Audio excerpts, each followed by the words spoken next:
Ada pengecualian ternyata, bapak-bapak dan ibu-ibu yang dirahmati Allah Subhanahu wa taala. Apa pengecualian itu? Illal ladzina amanu, kecuali orang-orang yang beriman.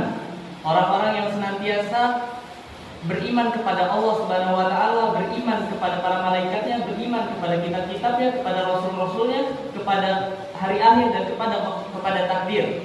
Maka mereka itulah orang-orang yang tidak termasuk di dalam kategori orang-orang yang merugi. Lalu yang kedua, setelah orang-orang yang beriman, illal ladzina amanu wa 'amilus sholihat. Yang kedua adalah orang-orang yang senantiasa melakukan amal-amal kebaikan, amal-amal soleh, seperti sholat, puasa, zakat, semua amal-amal yang telah diperintahkan Allah Subhanahu wa taala dan termasuk dalam kebaikan, maka ia tidak termasuk orang yang merugi.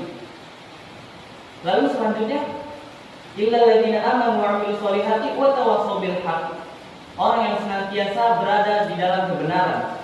Orang yang senantiasa mengikuti petunjuk-petunjuk dari Allah Subhanahu wa taala sehingga ia tetap berada di atas jalan kebenaran dan tidak tersesat.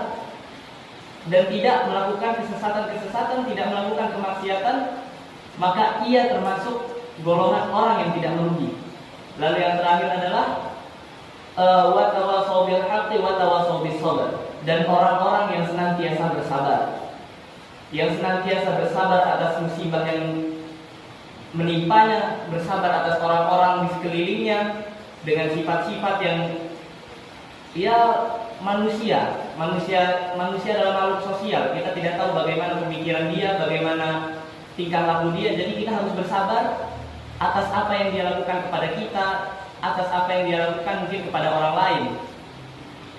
Maka orang-orang yang bersabar ini, yang senantiasa bersabar, adalah termasuk golongan orang-orang yang tidak merugi, yang tidak Allah kategorikan dalam kategori orang-orang yang merugi.